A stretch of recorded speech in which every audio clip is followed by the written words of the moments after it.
Hello, everybody. Welcome into GSMC's Down by Contact Sports Podcast. I am your host, Jeremy Lapidus.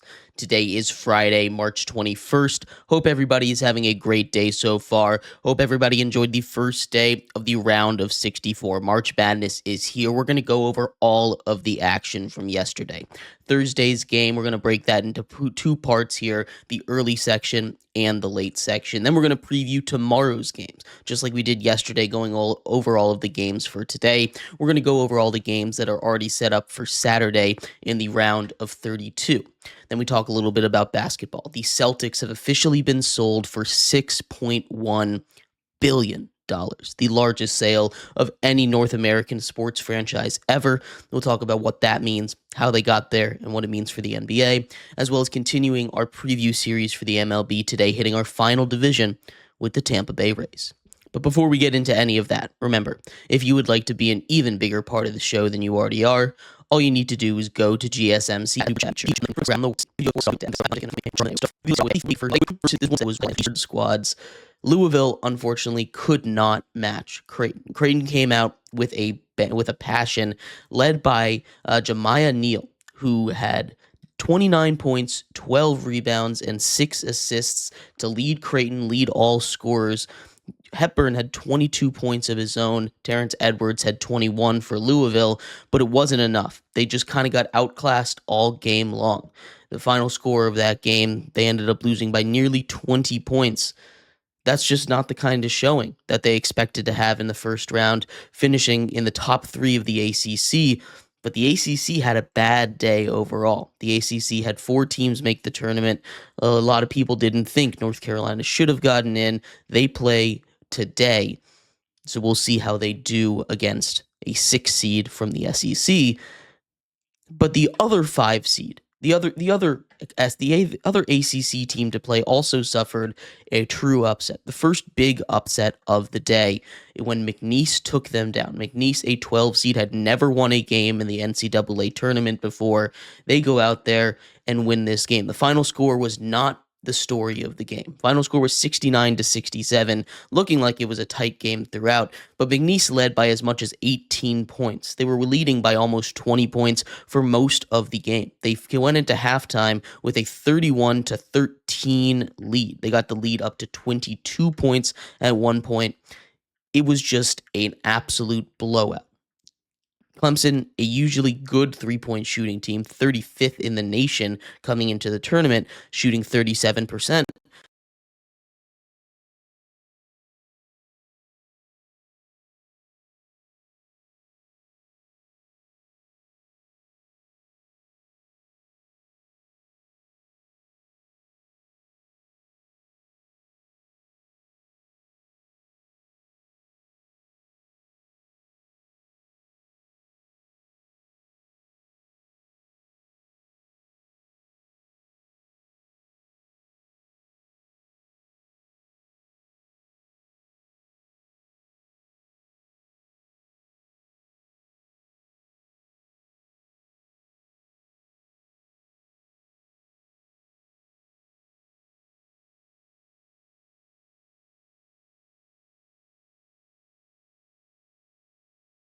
Could not buy a 3 in the first half. They couldn't use their bigger size and physicality against McNeese. McNeese was quicker.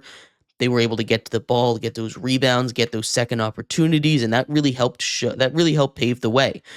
Now, this McNeese team is really interesting. Obviously, they've got the off-the-court stuff with their head coach, Will Wade.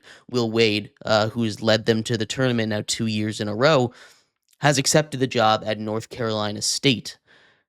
It's seeming like it's not affecting this team. In the press conference, he said he's all bought into the game. We will see how much that changes if they do end up winning on Sunday.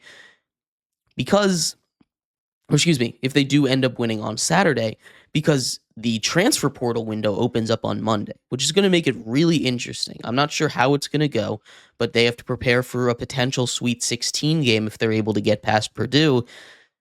And if Will Wade isn't paying attention, I'm not sure how that's going to go. But McNeese goes out there, plays a really solid game against a good Clemson team, one that a lot of people had going pretty deep into this tournament. I know some people had them going all the way to the Sweet 16. Some people I've even seen taken to the Final Four.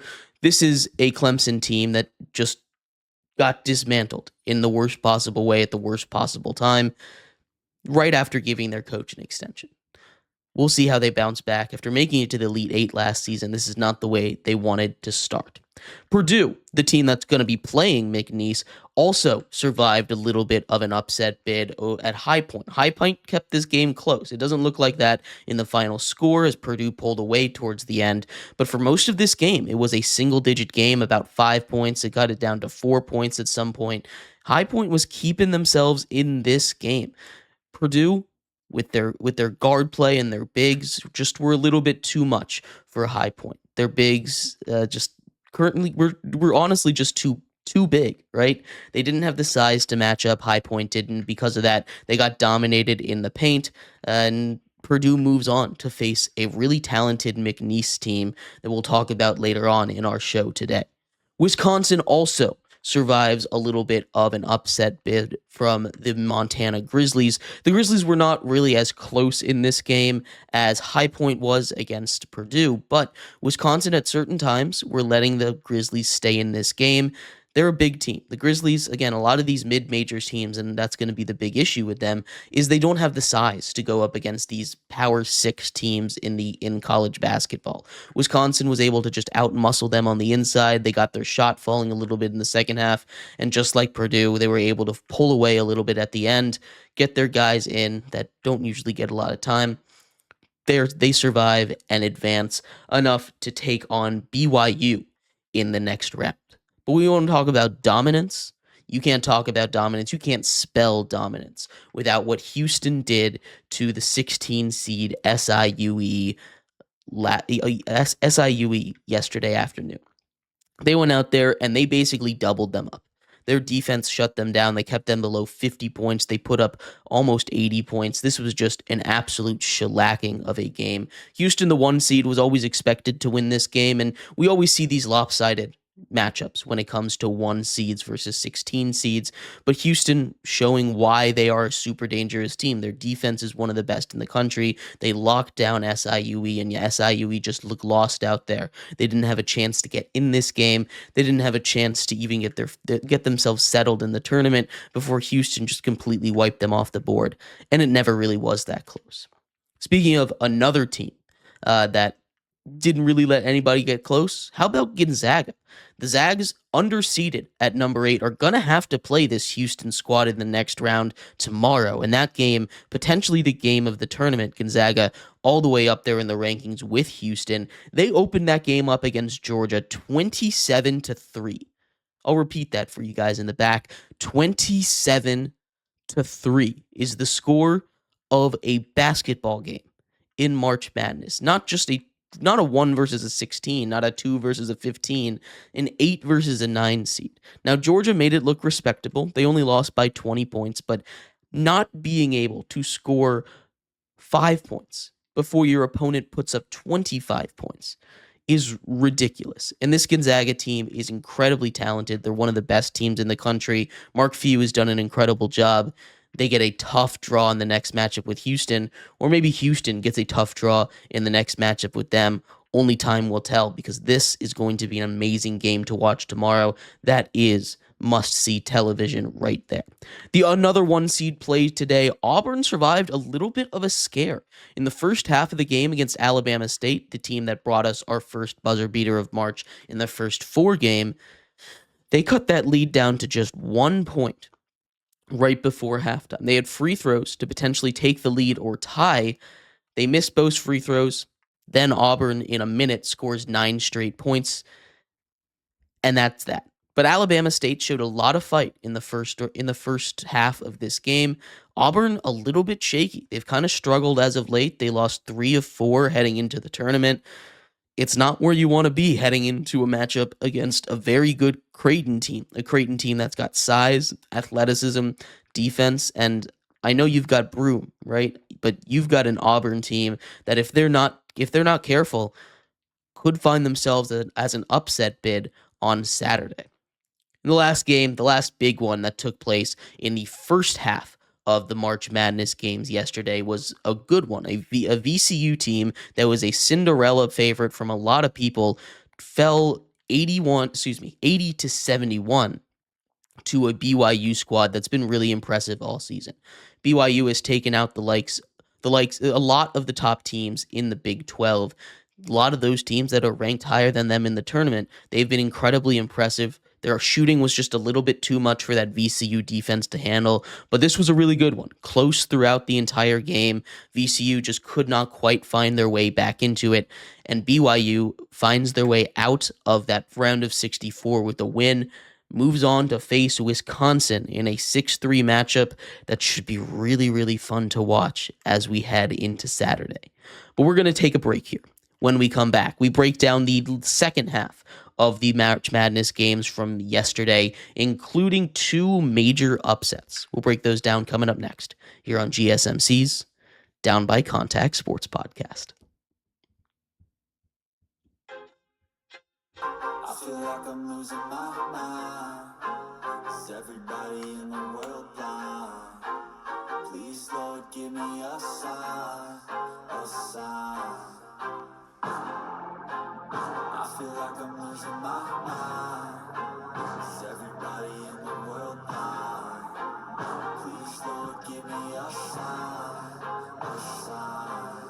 I wanna be the greatest. Everybody on the fake shit. I look around and feel like everybody is the fakest. I make this every day and I'm impatient. Hoping one day I blow up from the basement. Statement, the top is so vacant. I don't hear shit that I think is amazing. Waiting for my day when I'm playing. Sold out shows for 1,000 faces. Hey, give me that crown. Get in my way and to be put down. It ain't replaced all this my sound. If I want that shit, then I'll get it right now.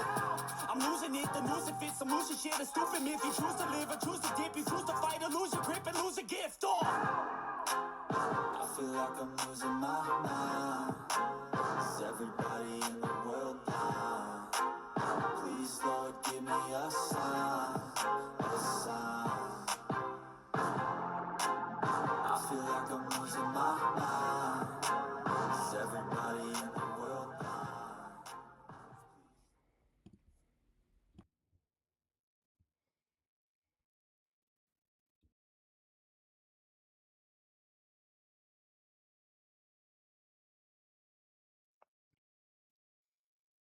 Welcome back to GSMC's Down by Contact Sports Podcast. I am your host, Jeremy Lapidus.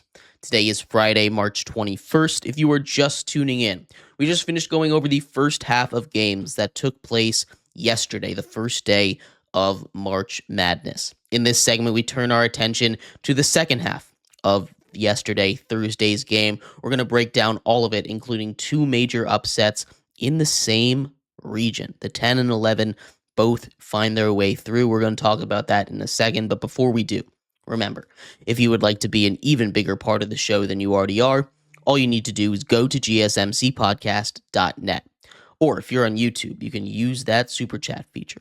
If you do either of those two things, a message should pop up on the bottom of the screen for you, me, and everybody else around the world to see.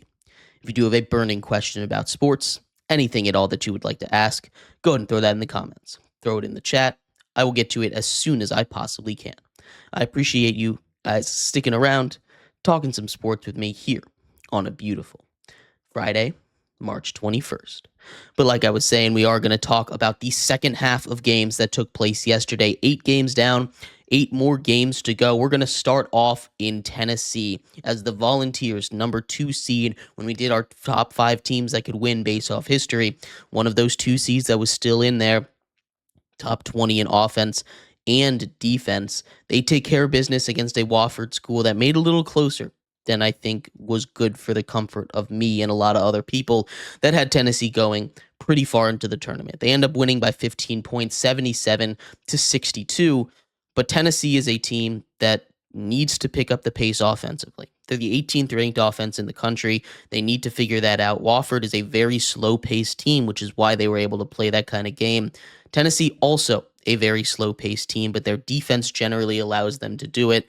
Similar to Houston, their offense just isn't quite on that same level as Houston's is. So we'll have to keep an eye on that as they start to face some more dangerous competition, including their game against UCLA next, who absolutely dismantled Utah State. We'll get to that in a second. But first, the one of the big upsets, the big upset, I will say, that took place yesterday. John Calipari and his Arkansas Razorbacks, the 10 seed, took care of Hunter Dickinson and the number 7 seed Kansas Jayhawks.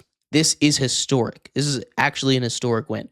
First of all, this snaps a 17-game winning streak in the first round for Bill Self and the Kansas Jayhawks. They hadn't lost in the first round for 17 seasons. The other thing it makes history by is Kansas was the number 1 ranked team in the preseason AP poll. This is the first time in NCAA history that the preseason number 1 ranked team lost in the first round. John Calipari, in his last couple years at Kentucky, had struggled a little bit when taking on teams in the first round. He'd been ranked as a top 5 seed the last couple years, struggled against 15s and 14 seeds recently, but going up against a 7 seed in Bill Self in Kansas with his new Arkansas squad, he was able to get the job done, get that stink off him. Maybe all they needed really was a change of scenery as Arkansas moves on in a massive game against St. John's coming up when St. John's took care of business against Omaha. Yale attempted to repeat their magic of last season where they were able to win as a 14 seed, taking down, of all teams, Kentucky, but they couldn't get it done. Texas A&M was just a little bit too much for them. Another 80-71 game we saw yesterday. Yale's shooting was able to keep it close, but Texas A&M's defense was the real difference maker. They jumped out to an early lead, didn't let Yale get in it until the second half, and at that point, it was just a little bit too little, a little bit too late, and Yale could not find their way back into this game, into the tournament, and the Ivies get sent home early. But the fourth and final upset that took place yesterday was an 11-6, with Drake, the Bulldogs, taking down Missouri and the Tigers. They win 67-57. And one of the things that we talked about with Drake was their slow pace. Mizzou played the opposite way. Whoever was going to win this game was going to be the team that was able to force the other team to play at their pace. That's what we talked about when we were previewing these teams, when we were previewing this game.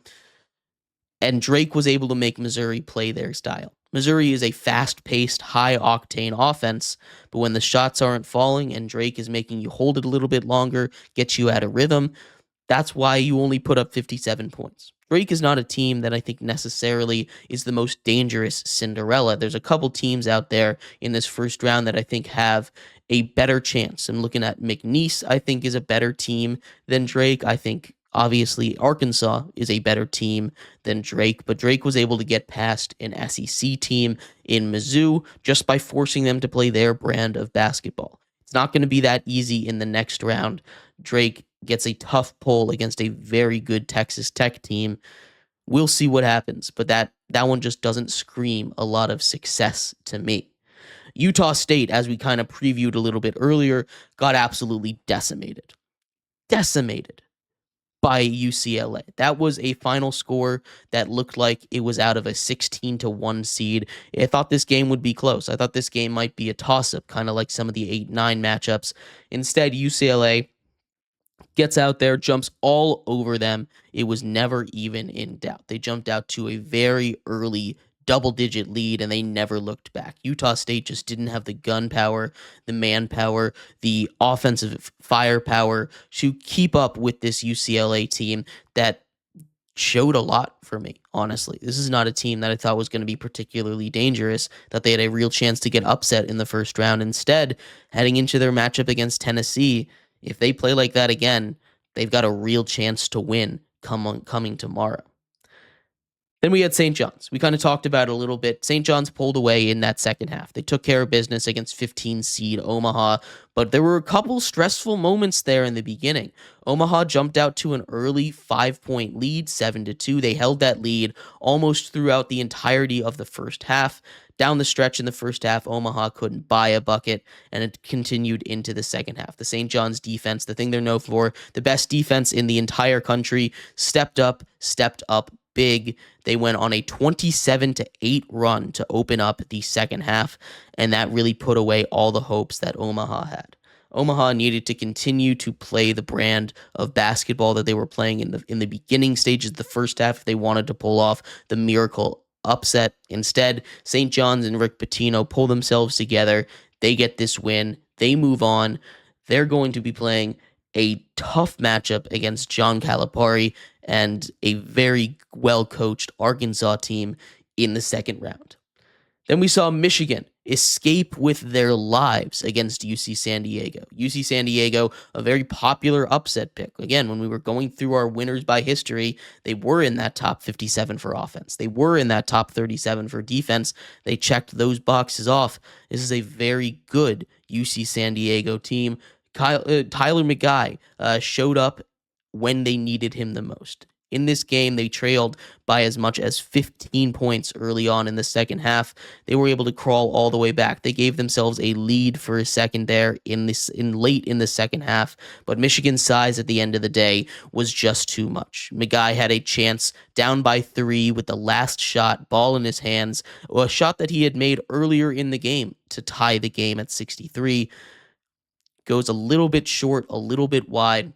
Michigan escapes with a victory. Hard to shoot over those 7-footers, but UC San Diego showed us something. That was their first ever tournament appearance.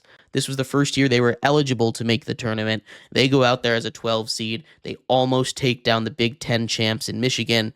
What a game that was. Michigan playing really good basketball, at least in that first half. Now, they're not going to be able to play against teams that don't have have that size disadvantage as much as UC San Diego did every single game. They're taking on a good Texas A&M squad, but with 2 7-footers, you're usually going to be able to get that size advantage. And as long as they keep playing big physical basketball, dominating the paint on the inside, getting those boards on the glass, which is really where they won this game yesterday, they're going to be able to walk away from this one with a victory.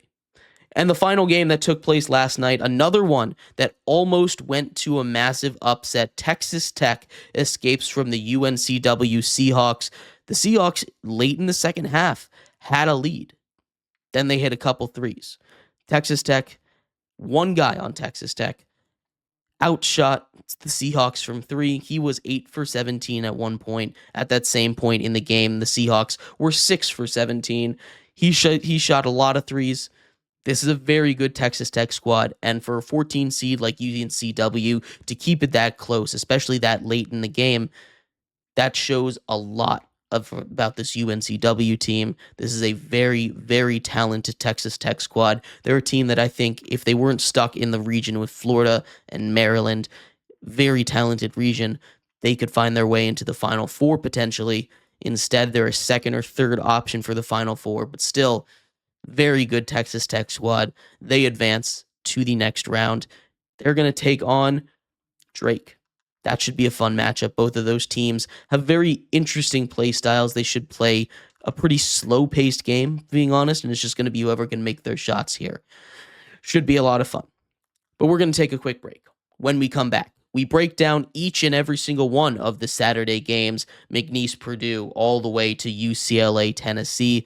That's coming up tomorrow. All the games that wrapped up yesterday have their matchups. We'll talk about that coming up next here on GSMC's Down by Contact Sports Podcast. Looking for your daily fix of sports talk without having to pay for it? GSMC Sports Network is available on YouTube. Just search GSMC Sports Network. Get your fix of daily sports talk shows on YouTube. Absolutely free. NFL, college football, NBA, MLB, MMA, UFC, fantasy football, and so much more. GSMC Sports Network has shows running all day long, with new sports shows starting every 2 hours. Just like on your favorite cable sports channel, except GSMC Sports Network is absolutely free. Just search GSMC Sports Network on YouTube to catch one of your new favorite shows, like the GSMC College Football Podcast, Chip Shot Football Podcast, Hoops and Heels Women's Sports Podcast, GSMC Basketball Podcast, and so many more. Check it out for yourself. GSMC Sports Network, now available on YouTube absolutely free. Search GSMC Sports Network on YouTube right now.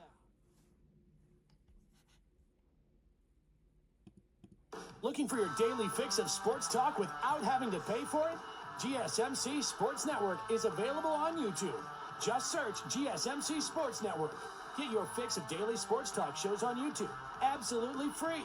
NFL, college football, NBA, MLB, MMA, UFC, fantasy football, and so much more.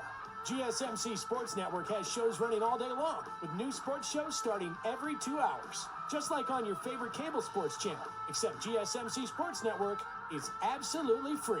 Just search GSMC Sports Network on YouTube to catch one of your new favorite shows, like the GSMC College Football Podcast, Chip Shot Football Podcast, Hoops and Heels Women's Sports Podcast, GSMC Basketball Podcast, and so many more. Check it out for yourself. GSMC Sports Network, now available on YouTube absolutely free. Search GSMC Sports Network on YouTube right now.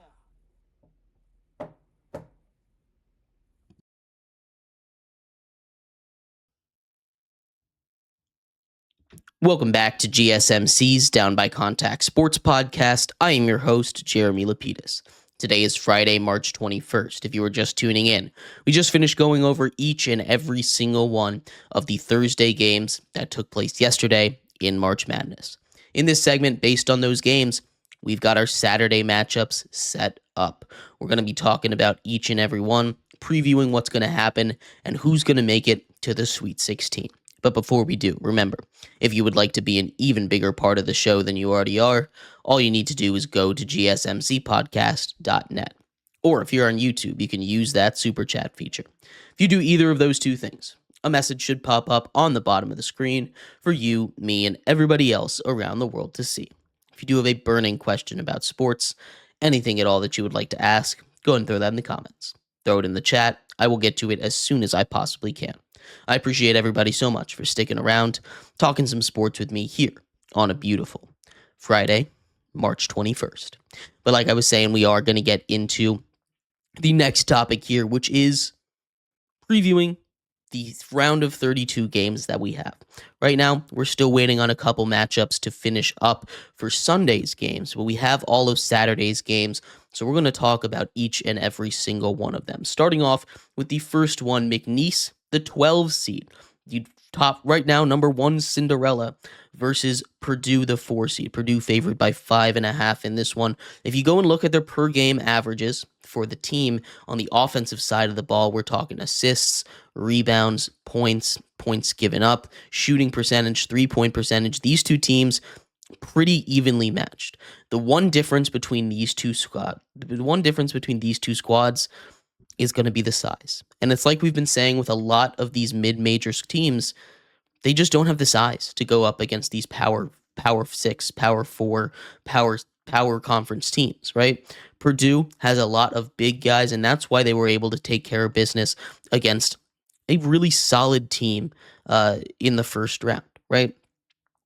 Same thing happened with a lot of the other mid-major teams that were popular Cinderella teams did not find their way through. Clemson used their big size in that game to really start to claw away at that lead. And if, UC San Diego hadn't built up if McNeese hadn't built up such a huge lead heading into halftime, they probably would have caught up and lost that game. Because of that, I think Purdue's just going to be a little bit too much. I like McNeese. They're quick. They're fast. They're really good at rebounding, despite not having that huge size. We saw them take advantage of their speed and quickness going up against the bigs of Clemson. But I just don't see it happening twice in a row against Purdue, and I think Purdue finds a way to advance to the Sweet 16, punch their ticket to the second weekend of March Madness. Then we have Arkansas versus St. John's. This one's really interesting. John Calipari versus Rick Pitino, two legendary coaches of the game going at it. 10-seed Arkansas took care of business against 7-seed Kansas last time out. St. John's took out number 15 Omaha. This is going to be a really good matchup. The defense is going to be key. We know that St. John's big weakness is they really struggle to shoot the three ball. That's why I personally don't like this team to go very far. They had a pretty good shooting night by their standards, sinking almost a season high amount of threes against this Omaha squad.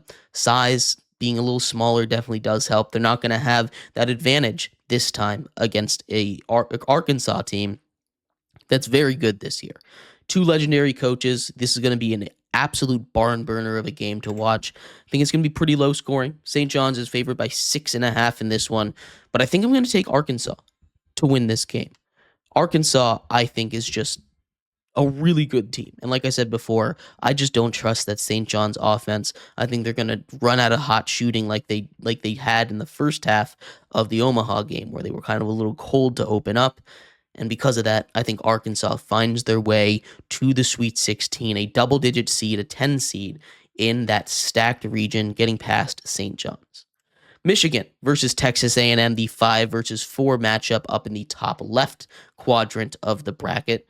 We get to see a Michigan team that barely escaped with their lives against a very talented UC San Diego team, a Texas A&M squad that also escaped against a very talented Ivy League mid-major team in Yale. A very popular upset pick against both of them. They both move on instead. Michigan has the size. We talked about it. 2 7-footers on their roster. They rode that size and rebounding to a Big Ten championship early on, right before this tournament started. They should need to be able to do that again. It's going to be a lot tougher against a good A&M team. But with their size on the inside, their ability to shoot the ball, I think they'll be able to pull past this one. And I'm favored by 1.5 in this one. But I think Michigan, again, they've got the size, they've got the guys to get it done. And because of that, I'm taking the Wolverines, the 5 seed, to advance to the Sweet 16. Going back down to the bottom left side of the bracket to see who will face that Arkansas team. We have Texas Tech, the 3 seed, taking on Drake. Texas Tech favored by 8.5 points in this one. Texas Tech is a team that I think is a lock for the Sweet 16. I like this Drake team. They're one of the last couple Cinderellas that we have right now.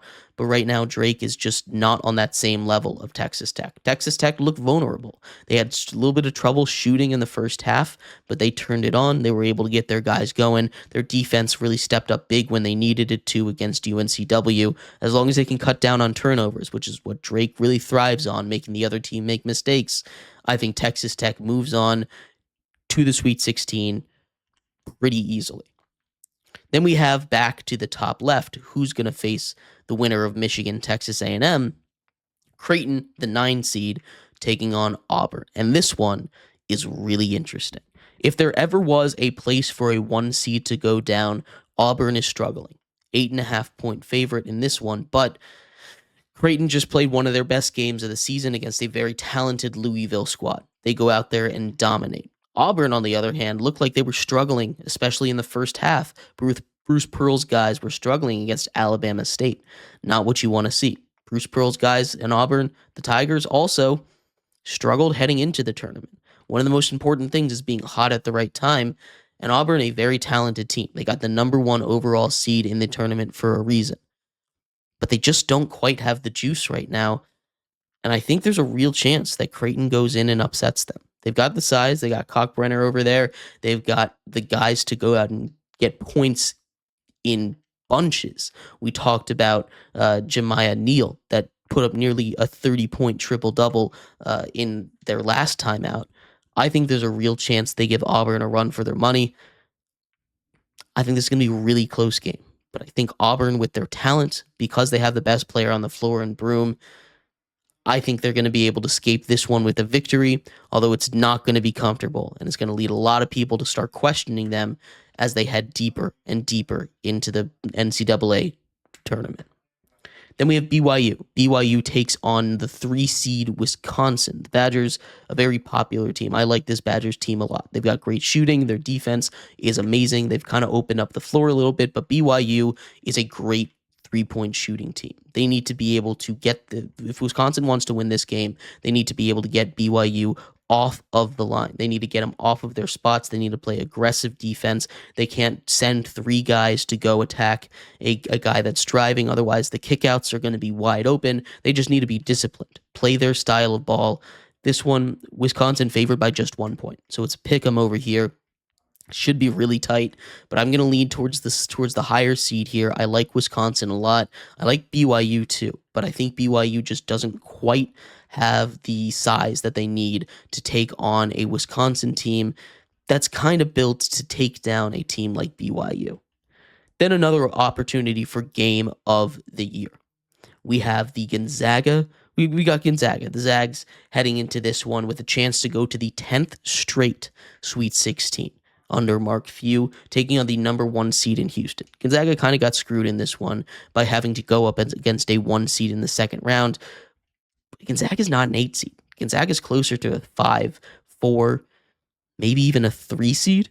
If we're looking at the bracket right now, it's a very talented top of the field this year, but Gonzaga at an 8 is absolutely too low. They showed that by when they dismantled a 9-seeded Georgia from an SEC that sent 14 teams to the tourney. Houston's very good, though. We saw them basically double up the 16 seed that they played. This one should be a barn burner. Both of these teams had the most dominant performances of the day, at least by biggest score margins, and how they opened up especially. These two teams are going to go at it. I think I lean towards Houston in this one just because they're that 1 seed, but Gonzaga's got history on their side. And this by no means is going to be a cakewalk. I think Gonzaga might be able to pull this one off. Both of the 1 seeds tomorrow could be in real danger if they don't come out with their A game, because Creighton and especially Gonzaga are very, very good. But the final game of Saturday, we see the 7-seed UCLA take on the 2-seed Tennessee. And the one worry with Tennessee is that they play slow.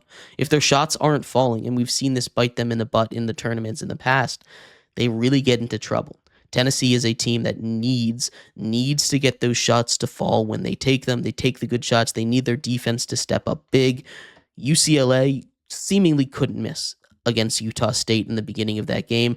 They basically win that game by 30 points, coasting to victory. They're not going to be able to coast against a good Tennessee squad, but it's not going to be a cakewalk again. I still think Tennessee takes this one. They're favored by 4.5, but not going to be easy. I think this is probably the biggest win of the second round by any team, Tennessee, but still, that first half might be really close depending on if Tennessee can make their shots or not.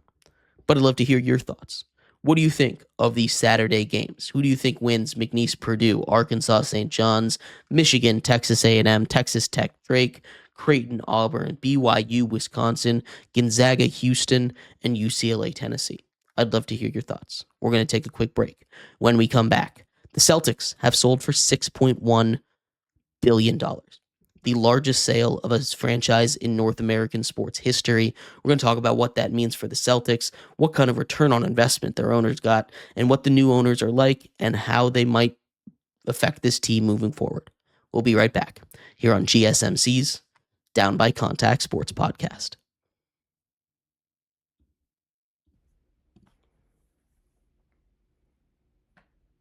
For the best and latest podcasts available anywhere, go to the podcast app on your cell phone and type in GSMC to access free content-rich podcasts on health and wellness, book reviews, sports, entertainment, relationships, social media, movies, technology, finance, and even weird news. Subscribe and download the GSMC Podcast Network's family of shows, available everywhere podcasts are found.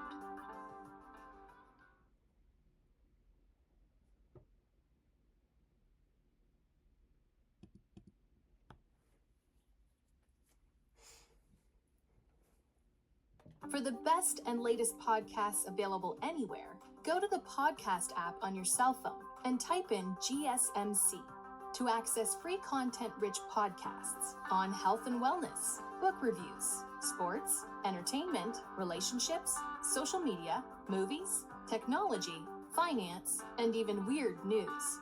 Subscribe and download the GSMC Podcast Network's family of shows, Available everywhere podcasts are found.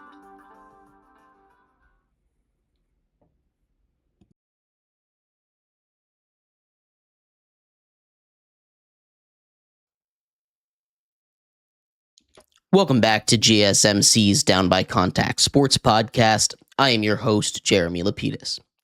If you're just tuning in, we just had a lot to go over from the NCAA tournament. We went over all of the games from yesterday. We previewed all the games for tomorrow. In this segment, we turn our attention to the NBA, staying in the sport of basketball here, but a massive sale. The Boston Celtics officially have a new owner, a sale for $6.1 billion, the largest sale of any North American sports franchise ever. We'll talk about what that means for the NBA, for the Celtics, and the future of the sport. But before we do that, remember, if you would like to be an even bigger part of the show than you already are, all you need to do is go to gsmcpodcast.net. Or if you're on YouTube, you can use that super chat feature. If you do either of those two things, a message should pop up for you, me, and everybody else around the world to see. If you have a burning question about sports, anything at all that you would like to ask, go ahead and throw that in the comments. Throw it in the chat. I will get to it as soon as I possibly can. I appreciate everybody so much for sticking around, talking some sports with me here on a beautiful Friday, March 21st. But like I was saying, we are going to get into a little bit on the Boston Celtics. The Celtics sell for $6.1 billion. That edges out what the Commanders sold for. More valuable than an NFL franchise is a little wild.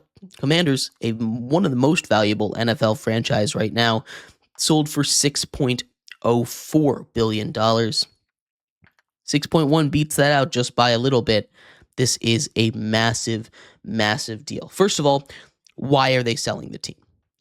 They're selling this team because it's about to be the most expensive roster in the history of the NBA. Right now, the Suns have that, sitting at about $250 million. This roster is about to cost, with luxury taxed and the second apron and everything included, about $400 million next season. They've won their championship. They've built one of the most perfect rosters that we've seen in a very, very long time. They turn that championship into paying Jason Tatum, into making Jaylen Brown the highest paid player in the NBA, paying Derek White, paying Kristaps Porzingis, paying Drew Holiday, paying Al Horford, paying all of these guys on the bench that are going to need a payday, like Peyton Pritchard coming up soon. This is a very expensive roster to keep together, and it's only about to get more expensive as they hit those new second apron rules. That's basically going to double how much this team costs next season. It's insane. Bill Chisholm goes out and buys this team.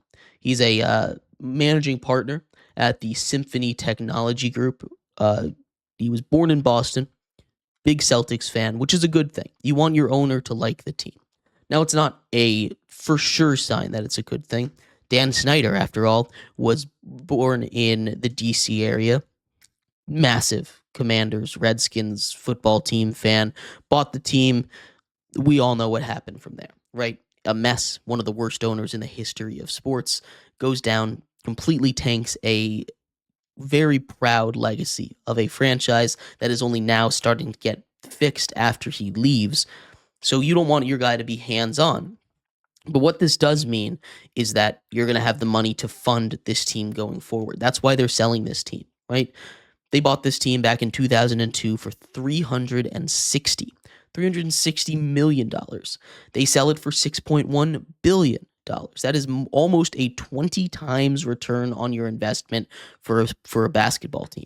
That is crazy. That is in just 20 years.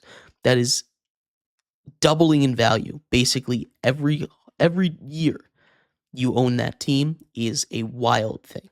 This is a Celtics franchise that even back in 2002 was one of the most proud and deep legacy franchises in all of the NBA.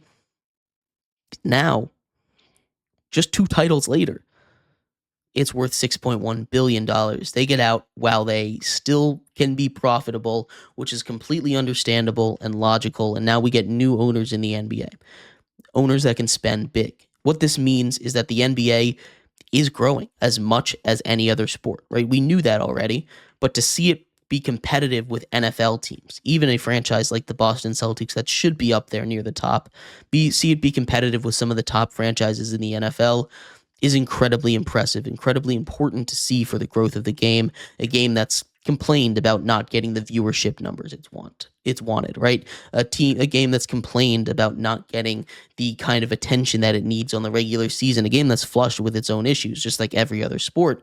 But to see it continue to thrive like this is massive for the future of for the NBA, not just for the Celtics. And it's really, really good to see that this is a team that's going to continue to grow in value, and that we have owners that are willing to spend the money, even in that second apron, to make their team competitive. Because this team is about to cost about $400 million next season, which is not a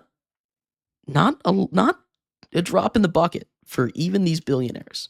So we'll see what happens. But I'd love to hear your thoughts. What did you think of the sale of the Boston Celtics? We're going to take a quick break. When we come back, we continue our series previewing every single MLB team. We hit our final division with the MLB season just 6 days away. We turn our attention to the Tampa Bay Rays. We'll be right back here on GSMC's Down by Contact Sports Podcast.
Welcome back to GSMC's Down by Contact Sports Podcast. I am your host, Jeremy Lapidus.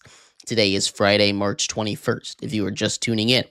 We just finished going over everything you need to know about March Madness for yesterday, for tomorrow. Today, we went over yesterday, but we also went over the Boston Celtics, selling for $6.1 billion.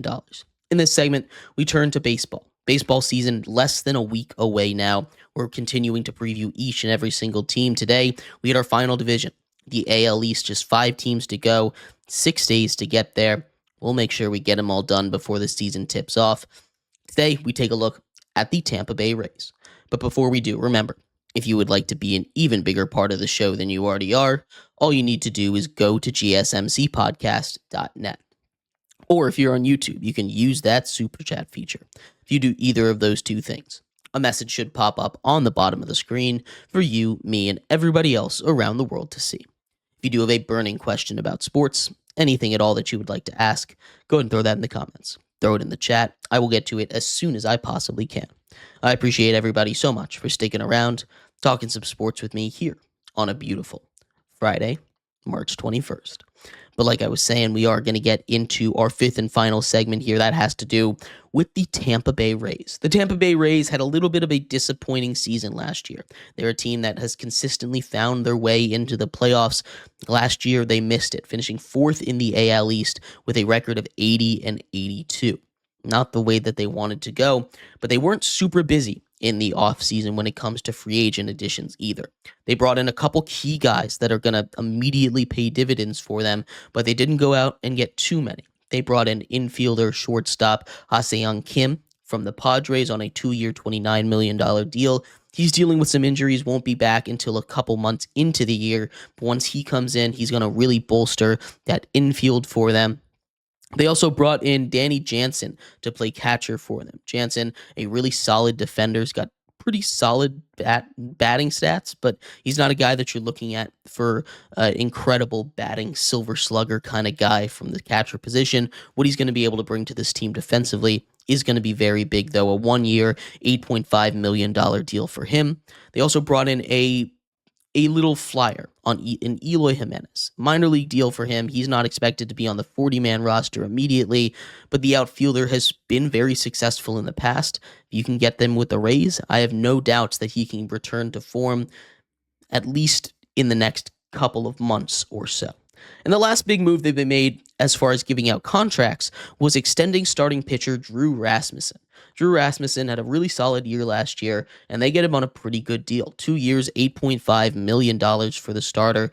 The Rays always have great starting pitching. It's their bread, it's their butter, it's everything they do. They find they have the eye for pitching, bullpen, starting. Everywhere you go, every time someone goes down, they've got the answer. But that's been the big issue. Injuries have really hurt this team in the past. You've had your starting rotation decimated by injuries the last couple of years. You've had your bullpen decimated by injuries in the past as well. So they went out and they tried to fix some of that. They made a couple trades with the Tigers. They gave up Mason Egbert for Drew Sommers, both relief pitchers. Gave up Drew Sommers for Mason Egbert. They gave up a catcher in Edmondson Delgado and some cash for pitcher Alex Fado, who's going to slot into that bullpen, as well as trading a bunch of starters to the A's, Jeffrey Springs and Jacob Lopez, who are going to be immediate producers for the Sacramento Athletics in exchange for Joe Boyle, Will Simpson, and Jacob Waters, right? These guys that aren't going to come in and be immediate contributors, but guys that are going to bolster up that minor league system, guys that are going to really be good in the next couple seasons. So they're not only preparing for now, but they're preparing for the future, right? We take a look at the guys they lost. They didn't really lose anybody too big. Tyler Alexander, Colin Poche, Richard Lovelady, Dylan Carlson, Joel Connell, right? These are not guys that you're going to really miss. And when you take a look at what they've been able to put together as far as fielding a roster, especially when you take into account that you're going to be able to get Ha-Seong Kim back soon, it's very dangerous. You've got Yandy Diaz, who's kind of built to play for the Rays at first base. Brandon Lau, second base, hitting second. Junior Caminero, who's one of the most insane young players in all of baseball. He's going to have a breakout season this year. If he hasn't already broken out for everybody, he's a name that everyone's going to know at third base. You've got Josh Lowe in right field. We talked about Danny Jansen, the catcher, hitting fifth. Then you've got Jonathan Aranda or Curtis Mead to play DH there. Aranda, another one of those young talents that's primed to break out for the Rays. You've got Christopher Morel coming over from the Cubs a couple seasons ago. He's got a nice bat in left field. Johnny DeLuca to play center. They trade away Jose Siri to the Mets for Eric Orz. I like Jose Siri. I don't really like that move for the Rays, but DeLuca stepping in to play center, he should be a fine replacement. And like I said, Ha-Seong Kim, he is currently injured, will play at that shortstop spot when he's back. But for now, it's Taylor Walls. Taylor Walls, another young talent, and the Rays are stacked with young talent all up and down the roster. But like I said before, despite that being a pretty solid lineup, the crown jewel of this Tampa Bay Rays team is that starting pitching rotation. You've got a starting pitching rotation that can go 5, 6. I bet you could even go 7 deep with this team as you take a dip into the minor leagues. You've got Shane McClanahan, a true number one starter. Taj Bradley, who's played amazing in some relief efforts. Shane Baz as well. Double Shanes, Shane squared. This is a very good pitching rotation. Ryan Pepiot, Zach Littell, and Drew Rasmussen, who we talked about a little bit. That is a dangerous 1 through 6, a dangerous 1 through 3. All of these guys are going to be very good pitchers. And then it doesn't get any easier when you take a look at the bullpen. Your closer, Pete Fairbanks, one of the best in baseball. Of course he is for the Rays. Then you've got some pretty solid setup men. Edwin Uceda, you've got Garrett Clevenger, Manuel Rodriguez, Mason Montgomery, Alex Fado, who we talked about, and Mike Vasil. These are all really, really good pitchers, and that's what the Rays pride themselves on. They're a small market team in Tampa. They're not playing in their home stadium this year. This is a team that desperately needs to stay healthy if they want to compete for a division title, if they want to compete for the playoffs. This division is going to be a mess. You've got the Yankees, who went to the World Series last year. They're dealing with their own issues, injuries, and losing some players. You've got the Red Sox, who really had a great offseason and are a team that I really like this year. The Orioles, very dangerous, or fighting with the Yankees for that division last year. The Rays, of course, are in this mess. And then the Blue Jays, who quietly had a pretty solid offseason. If their older guys can return to form, get back to their prime days, their pitching staff is going to be amazing. Vlad Guerrero Jr. is on a contract year. I can only imagine what he's going to do this season. It's going to be a mess in that AL East. They're going to be fighting with the NL East for crown of best division in baseball once again. But this was a Rays team that is just solid all around. Right now, their over-under is projected 80.5 or 81.5, depending on where you look. This is a Rays team that I think is just going to find a way to win more games than that. I think their range is anywhere from 83 to 86 games, which is going to put them in the over. Not sure if that gets them in the playoffs because it's a very talented American League. It's going to be tough. They're going to be right on the fringe there, but we'll see. We'll go over it on Thursday when we do our playoff predictions. But what do you think of the Rays? I'd love to hear your thoughts. Do you think they'll be able to bounce back and make the playoffs? And thank you, everybody, so much.